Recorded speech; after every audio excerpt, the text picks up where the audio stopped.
Hey guys, this is Abe Foy here from freelearner.how.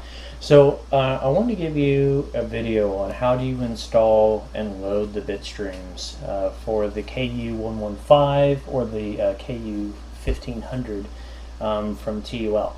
So we have the algorithm as you saw, but I want to make a video on like how do you actually get it going. So obviously, the first step that you're going to do is power down your machine. And then you're going to need to install an instance of Ubuntu 16.04. Now I know that there's later versions of this Linux distribution, but the Viviado program that actually runs the Xilinx software doesn't run on anything supported on anything other than 16.04. So it might actually work, but it is supported on it. So if you run into an issue, at least you know that it should be working for this one. That said, I would highly suggest using 16.04 because the Xilinx software is a little quirky, and you don't want to be in a support hole. So just install it. I want to say it was under 8 gigs, and then you can install it to a thumb drive and then install it. If you run Windows, they'll actually do an automatic install of the boot. Just make sure that you allocate about 100 gigs of the partition towards this instance. Virtual machines could work. I tried to do a virtual machine from Windows 10 into this, and unfortunately the PCI host bus adapter just wasn't able to install, and so I wasn't able to get that to come through. When I brought it into Linux, no big deal. So if you want to try it out, you actually can do a live CD of the installation first, and then once you're done, you can just install it and everything's good. If you do install on the same drive, just make sure you do have 100 gigs because the Viviado software is actually 50 gigabytes just by itself. And then you have updates that are going to come through, and those are about 3 to 4 gigabytes each. So you want to make sure that you have some space. The files themselves for the bitstream and the mining applications and all that isn't actually a lot, so that should be fine. Now 100 gigs these days isn't that big of a deal, so you probably should be able to allocate that on your 4 gigabyte hard drive that's probably in there already, so I wouldn't sweat it. I actually am using a machine that is, it's fairly old, and it had a 500 gigabyte drive just sitting in it, so that's what I'm using. Okay, so you install Ubuntu, and then you're going to run all the updates, and then I would install some of the other packages. I actually installed Discord on there just because it's good to be able to contact with the other people who are working with the 1525 and the other guys just to see what they're up to. And then from there, you're going to reboot the machine several times to get all your updates. Then after that, what I want you to do is to put in your KU1500, KU115 TUL card into the PCI slot. So this will work on any of the slots, but of course the Gen 3 X16 is going to give you the best performance for this card. So at least for your first one, make sure that you plug it into there. Then you're going to boot the machine up. It's going to come into your install here, and now what you're going to need to do is install the drivers for Xilinx. So Linux is actually super amazing, unlike Windows. In this particular case, is that it will just recognize the card. It's going to find it, and it's not even going to be a big deal. It might even work right out of the box. But I would suggest that you actually install the Xilinx software and use their drivers because it's going to make sure that you alleviate any of the errors from the automatically generated ones. So next you're going to go to Xilinx.com. You're going to go to their download section. And you actually have to create an account with them because they're super critical about anything that comes from their site. They want you to log in to even download updates. So there's tons of various different versions that you can get here, and there's a comparison list that you can look at on what to get. Now, if you actually buy the 1500 or the KU115 from Richard at TUL, you'll get a 1-year subscription to the Viviado HLX suite, which is pretty awesome. That software is insanely expensive. When I had it at work, it was thousands and thousands of dollars. So you'll get that for 1 year, and that's included with the card.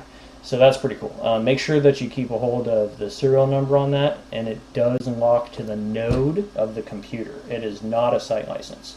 So it will lock to your hard drive or whatever peripheral that you have on your computer. So you can unlock it, but you can only do it 5 times until it doesn't work anymore. So just make sure that you're really careful about when you start that. Now, if you're just doing this from the get-go and you don't want to use your license yet because maybe you're not going to be creating your own bit streams yet, then you can just download the lab solution. That's what a lot of guys do. So this is a 30-day, and you can also get, this one is free. So you can get your Windows or Linux. For us, we would of course get Linux. So we're gonna, and the reason we're doing Linux is because our CC miner application works in Linux, and we don't have a build for it yet for Windows, but we're working on it.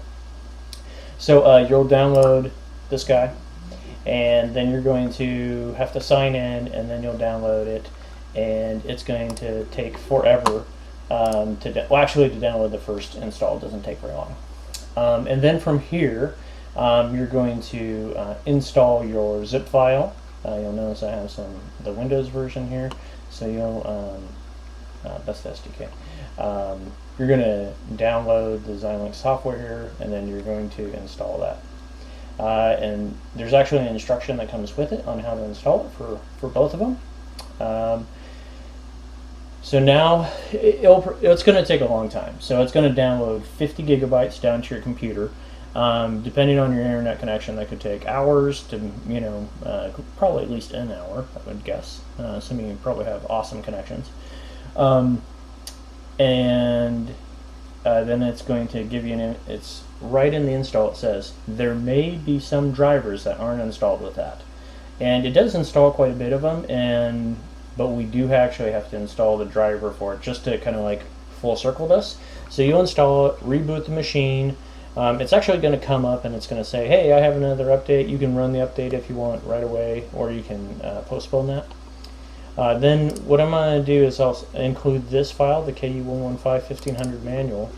And so this actually tells you all about what your board is, which is great. It's going to, I'll show you here. So it'll show you everything of what the components of your board is and where your pinouts are. It gives you the schematic of the entire chipset, tells you what your dip switches do on the back of the board, and all kinds of good stuff that you're going to need. Well, to install the bit stream, you won't need it, but it's good to have anyways. But what we do need to do, we're going to install the card, and then we're going to go over here. And so this is to create a directory, to create your board's BSP, your board specific program files. And so you're going to create this. The OPT folder is where Xilinx actually installs. So you are just installing to the root directory of that Xilinx folder. So you'll install into there. You'll go through the board prep, and then right here is what we want you to do. So you're going to go into the drivers. I'll show you where mine are. So you're going to go here, Xilinx, Viviado, into the directory, and then you're going to go into data. I'm doing this by memory, probably a bad idea. I think we go into boards. Nope.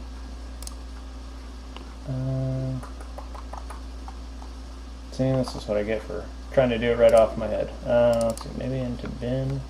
Oh, in the bin. Well, okay. Well, we'll take a look here. It's been a little bit since I actually installed the board files here.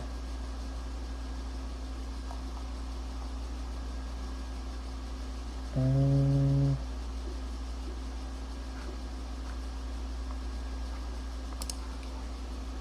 see. Let's see, it's in data. I'm looking for there's a folder called drivers. Oh, yeah, it's in,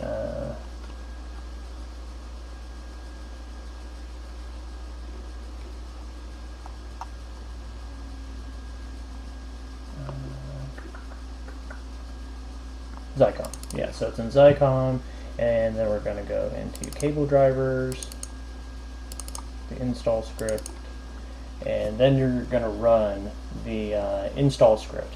And so what this will allow you to do is it's going to allow you to use the JTAG USB UART connection that is on the board, which just means that you'll be able to load from the computer to the board without actually having to go through the PCI connection, which is a little bit tougher. So you'll just run this script. So you'll go here, open the terminal, and then you'll do sudo dot install drivers, and then it's going to go through. Now, and usually it will install, but it just says you've already done this, so you don't have to do it, right? So it will go through, it will install the drivers. Now you do need to make sure that if your cable was unplugged, you unplug it and then replug it back in, and then it will release the resource, and then it will bring the resource back when you do this. Okay, so that's it. Now you can actually go through and you can actually create a new BSP, but the board comes preloaded with its own BSP, its own MSC file in the non-volatile flash memory, so it's going to boot up all the time. You can put your own in there if you want, but it's not necessary. I would just leave it alone. Okay, so the next thing that we're going to do is, now that we're actually here, we're going to go back to our root, right? And so where I want you to go is we're going to go to the installation folder, and then we're going to go to Xilinx, then Viviado 2018.2. We're going to go to the bin folder where your executables are, and then what I want you to do is run Viviado. It's going to take a minute. This only has 8 gigabytes of RAM, so I'm sure your super hot rod is going to go a lot faster and be better and more awesome, but this one is old and it does the job. So I do have to tell you, there is a little bit of a quirkiness, and I don't know if it's just my board or it seems to happen on a lot of different boards, but sometimes it gets stuck in a loop. So it will try to refresh the hardware, and it'll just sit there and sit there and sit there, and you could let it sit for hours, and it's never going to refresh. So if it does run into that, I have a workaround for that, and I'll show you the workaround anyways. But hopefully it won't, and it will do it the easy way. So we'll see what it does. It takes a minute to load this up, though.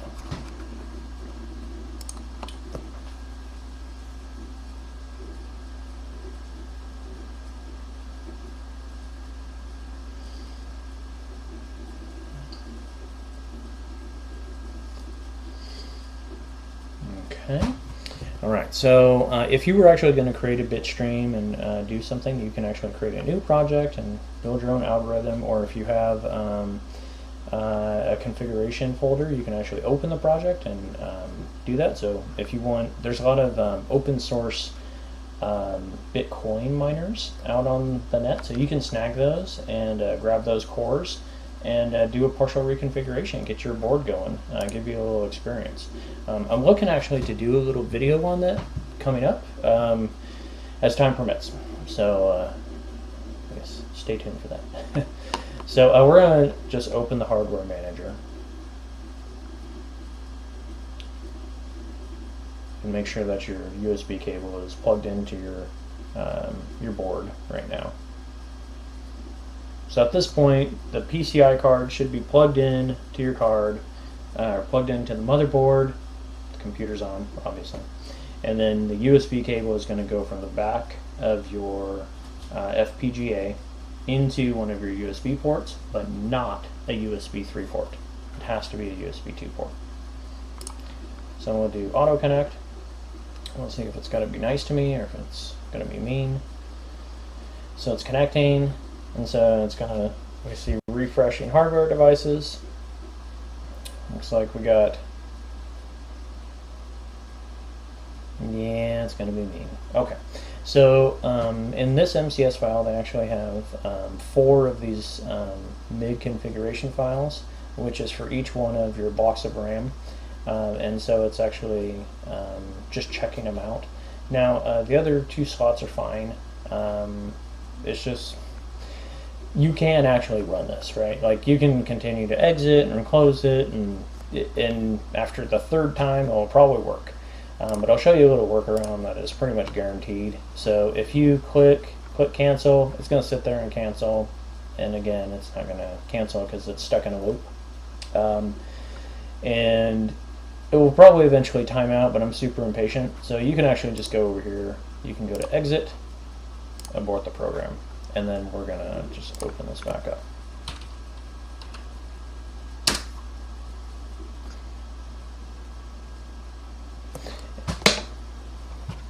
Okay, and so I actually am going to include this in there also, which is going to give you the information. So this, actually here,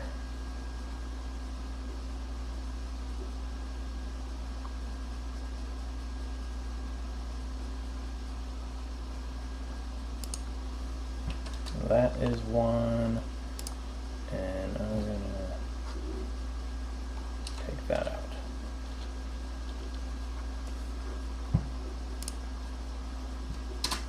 Okay.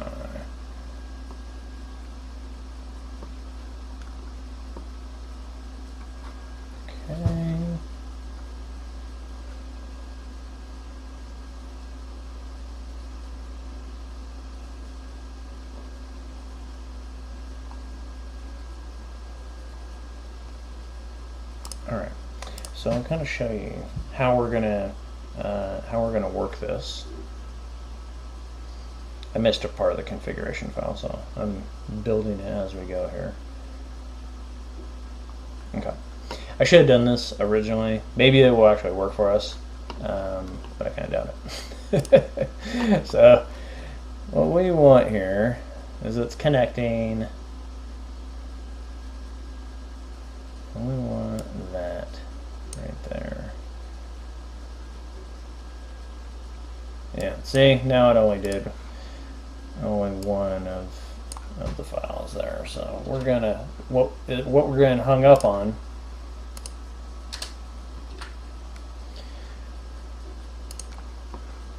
actually, it's not that file. It is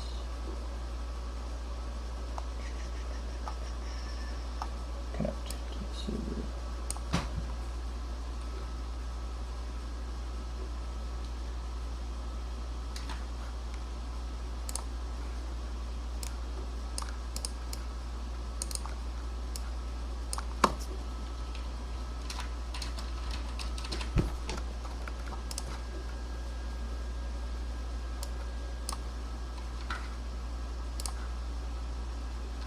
Okay.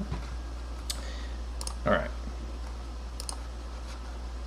So we're gonna, yeah, I'm gonna have to exit out of this.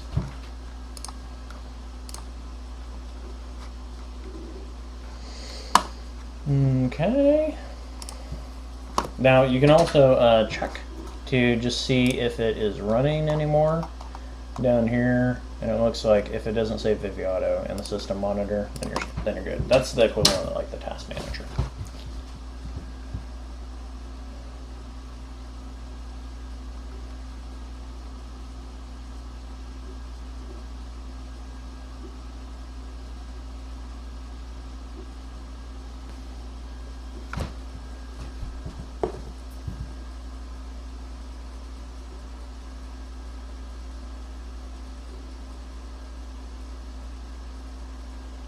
And we wait.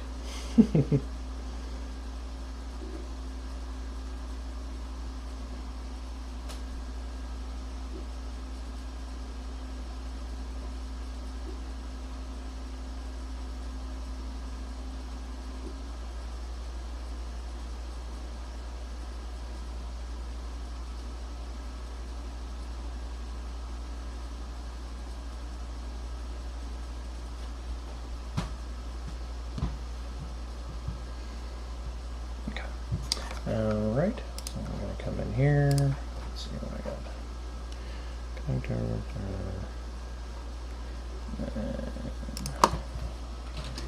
URL.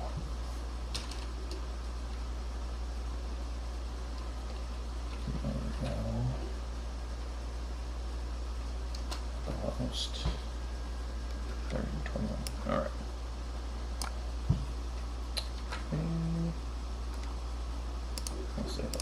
Oh, okay.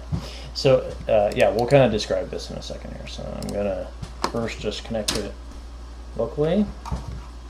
So it says, okay, connecting to your, and it says closed, and that's because we haven't connected to it, and we also haven't defined it. So right here, this 2103709, you're actually going to have to put that right here. So you notice that my number 2100308A blah blah blah blah blah is equal to these two numbers. So whatever yours connects to, that's what you're going to have to put there. Okay. So I'm going to use this command.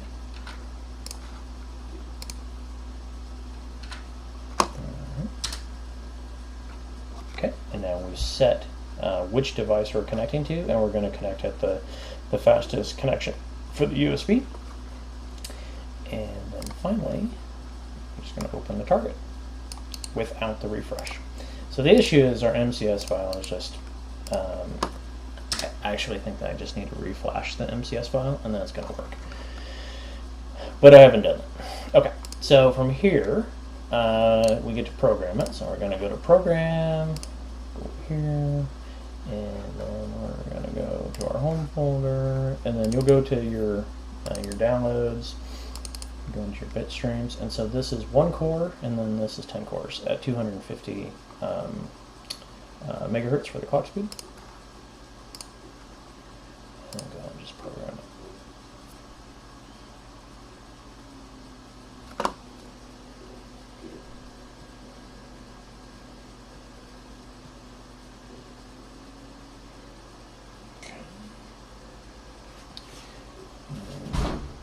Just cruise away.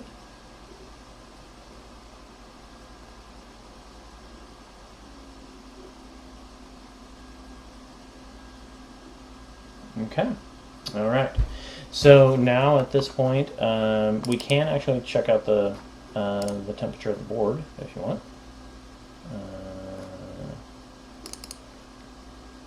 There we go. So it's at 50 degrees. I don't have the fan on right now. That's just the board doing its thing. So at this point, we need to restart the board, restart the computer, and then we can load the bit stream and do the rest of the mining. So I'm going to turn off for a second, and then we'll see you back. All right.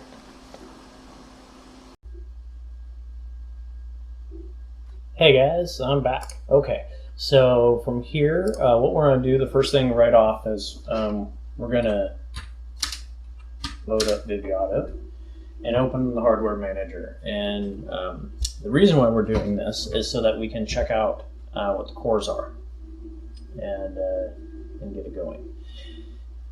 I'm sorry, we're going to use that so we can check out what the temperature is while we're doing our mining. Now I have the cores set to 10 right now, so I'm going to show you, even though we have 10 cores programmed onto the board, how do we actually just use 1 core, 2 cores, 3, all the way up to 10.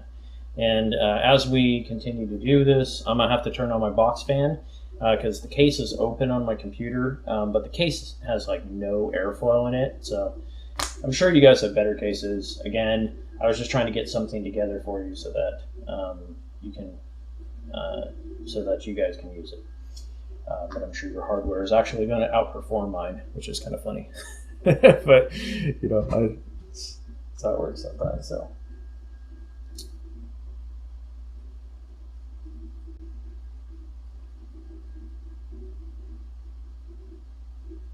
So that issue that we had in the previous section where it didn't connect because the MCS file was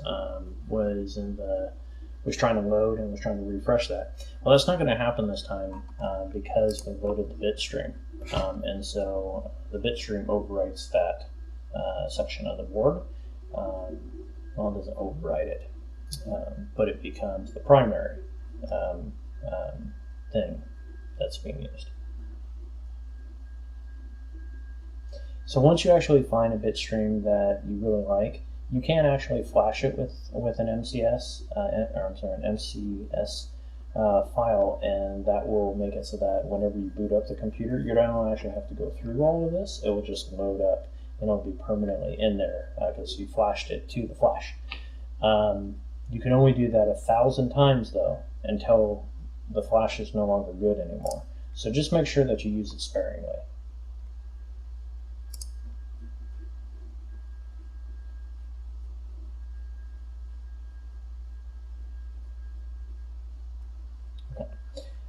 So we have our bit stream loaded up. I'm just going to load up the corners. Okay, good. So it looks like, there we go. It's kind of surprising, but it's only, it's only a few deltas there. Okay. So what we're going to do is we're going to go into download, new stuff, and then we'll go into our CC minor. Okay. And then from here, we have a couple of files. So all of these files,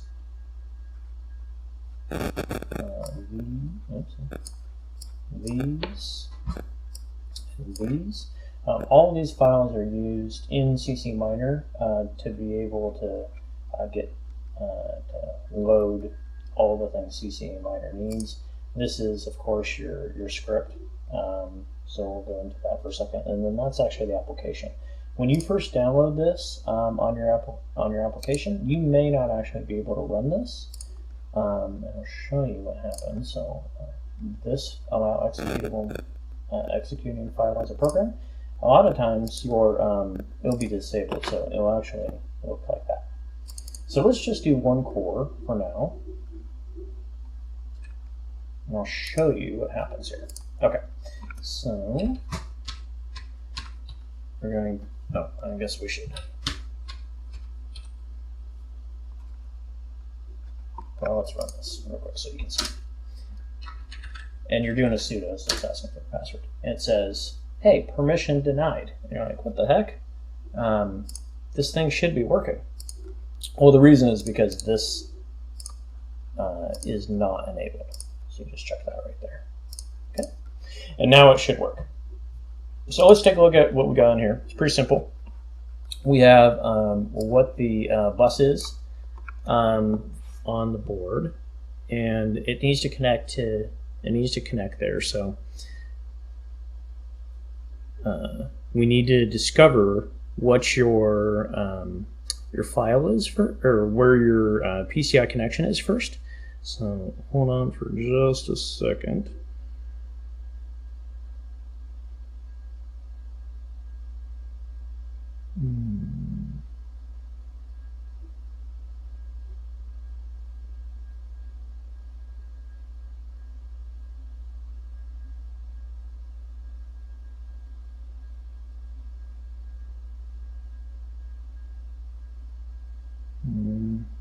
Okay.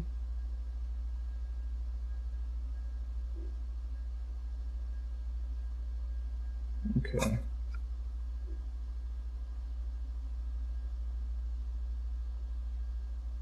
Sorry for the wait there, guys. Okay. So in here, we're going to find out what this is in just a second. And then this is, of course, what the miner is, algorithms, stratum, and then this is just my hash for my deposit for the pool. Feel free to put it in there if you want. And then this says what coin I want to be deposited in, and then the denomination. So you would just edit your file. You can use any pool that you want, and you can use anything here, and then just change the script and run that script. So first off, let's just show it running. Okay, so it shows that it's connected.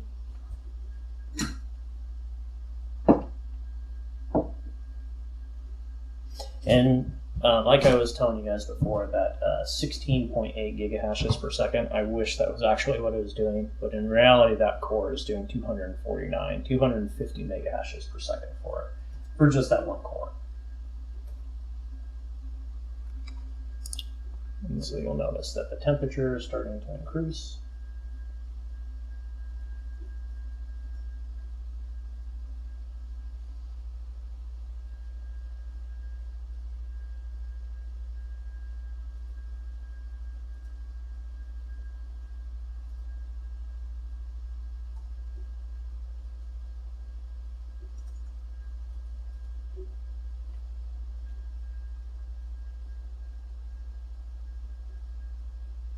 Okay, and so you see that it is indeed increasing, and it is hashing. So we can actually go over here to my wallet, and we can take a look at it.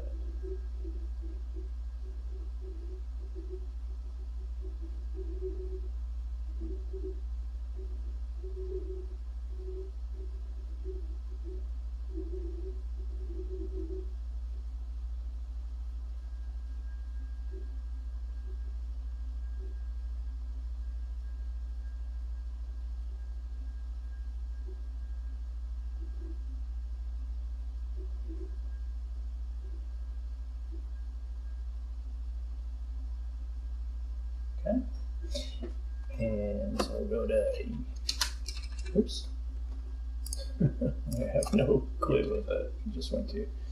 Sorry about that. That is not a plug for those guys. Okay. So we go into the wallet, and just so that you guys can see, I'll open the hash here, and so I'm this hash right here, 0.6. So that's that guy right there, and you can indeed see I have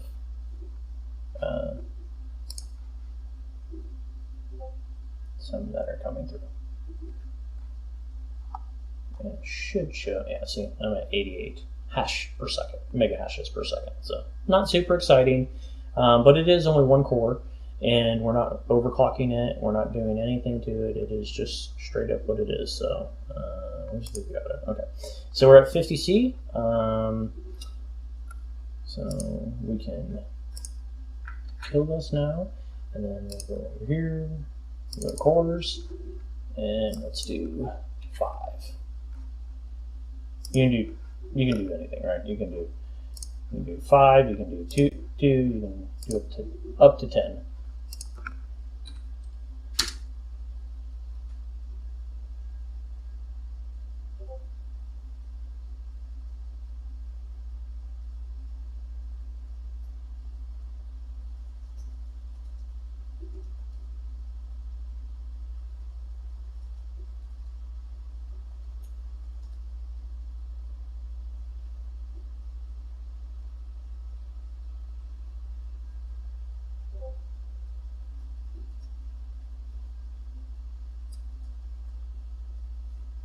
Okay. And so you'll see we actually increased it to 1200 now, and you'll see, look at the temperatures just going like crazy. But we're mining quite a bit more.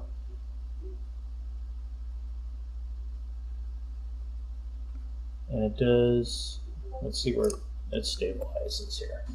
We'll kind of do this. I've been doing this test, but I've been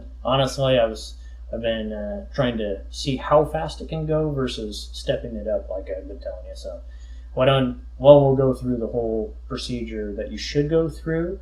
just to make sure that your card's going to be in good shape. While this is happening, oops. So our card should be able to go up to probably go maximum up to like 85, maybe 90, but I wouldn't go much over that. I would try to keep it in that 70 to 75 and under range if you can, just to keep good health of the card. Looks like we're starting to stabilize, so there is no box fan on right now. You should be able to mine at this rate for a while. It'll actually, after about 10 hours, it'll come up, and then it'll stabilize at around 70 degrees. Maybe a little less than that, maybe like 65, 66 at 5 cores. 6 cores will do a little bit more, but as we boost this up, we're going to need to go to higher cores. So while we're kind of looking at this, you saw we have this devices. So every one of your FPGAs is going to be here. So I only have one FPGA installed in the machine right now, and that is the resource of the PCI resource at location 2.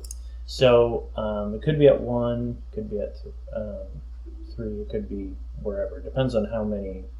Honestly, it means how many do you have installed on your machine. So to find that information out, oops. You gotta click the right button. Okay, and so we're gonna go ls PCI, and then you do your pipe, and then you're gonna do grep and Xilinx. And there you go. So it says, so what this is list the PCI devices that have the name Xilinx in it. You could also do 8028 if you wanted to, and then it pulls up this device. So all you have to do is whatever it says here, you just plug it in right there. And that's part of the pre-configuration that I should have told you from the beginning. So that's all pretty straightforward. If you don't get anything here, it means that your PCI slot is not seeing, or Ubuntu isn't seeing what is in the PCI slot. So it really should. It's really good at recognizing it. So it's probably just installed improperly, honestly. So just pop it out, pop it back in, and see if that fixes it. Okay, so let's kill this. Not that. Kill this. And then we're going to increase the cores to our big daddy. Okay, and I will actually have to turn on the fan for this because it's going to get super hot. I'll show you for a second just so you can kind of see it go nuts.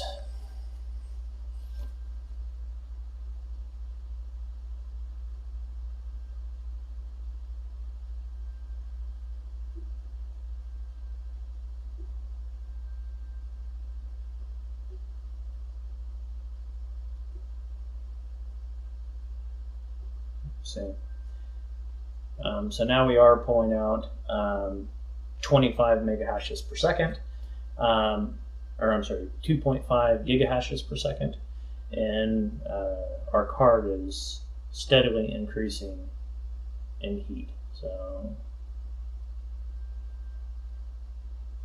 I'm going to kick on our box fan here.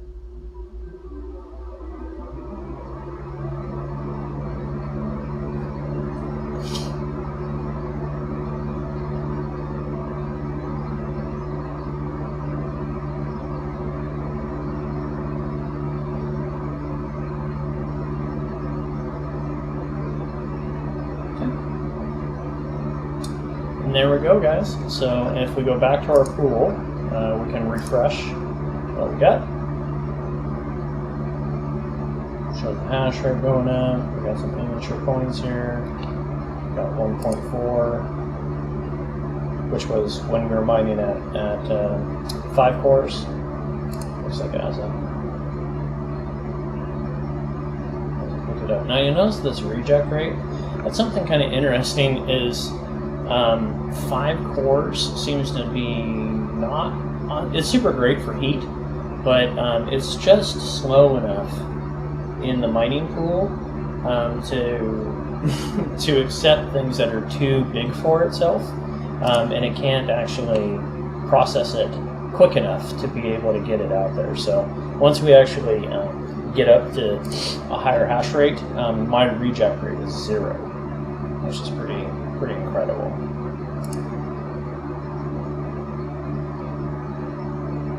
It'll take a minute to get there though.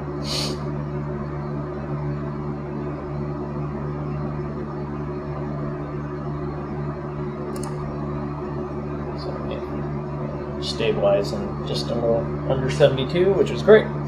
You know, I like to be under 75. 80 is kind of my threshold. A lot of people go all the way up to 90. I think that it's cutting it a little close, but you know, I prefer to have my stuff run a little bit cooler. So now let's shine. And notice the reject rate is going down. This is going down.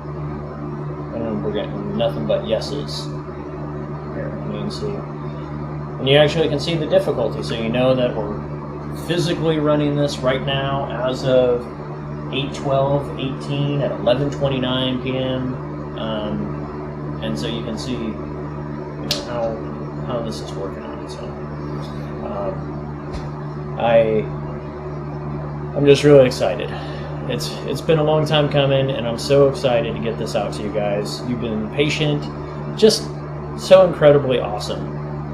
The support has just been overwhelming, and everybody has been very, very cool. And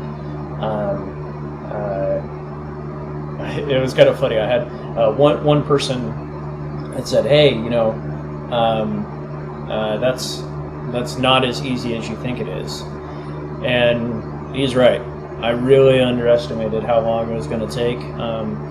You know, I did this back in college, like 15 years ago, and we did very simple things like create a 4-bit adder, create a shift register, or, you know, do some verification of communication data between one device and another device by sending it from one place to another and having to install wait sequences, essentially, to sync the data.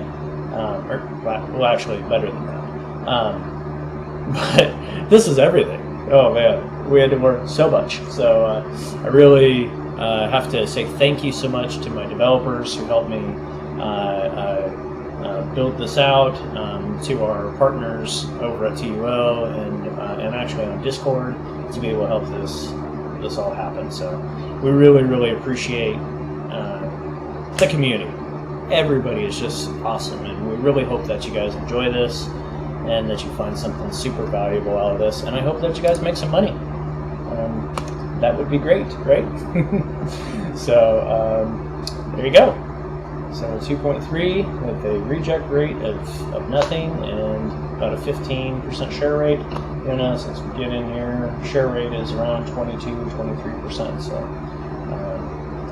anyways, I hope that you guys enjoyed that, and if you have any questions, feel free to contact us. We're gonna, you know, you can contact me by email, and I'm pretty darn responsive. I want to hear what you guys are interested in doing for your FPGAs. What FPGAs do you have right now? Do you want us to build some other than the 1500 or the KU115? Or the BCU 1525. Those are all you know, great boards, but maybe you have some other boards that are out there that you want to try out. So just hit us up, ask us what you like, what kind of algorithms that you're looking to shoot for. You know, I'll be honest, I kind of had my head down for the past eight months helping to get this thing going, and the mining world has changed, and so when we originally went down, we were trying for ETH and ETC, and it was just a difficult nut to crack. So we went to this route with a Kashek and a Kashek C, and we got something working, which is great, but this is just the beginning for us. We're going to continue to build out new faster bit streams that are going to be great. So, but we want to hear from you. Tell us what you want, and hopefully we can provide for you. Anyways, we'll talk to you soon. Have a great one, guys, and I hope that this video was one step closer for your freedom. Have a great day. Bye-bye.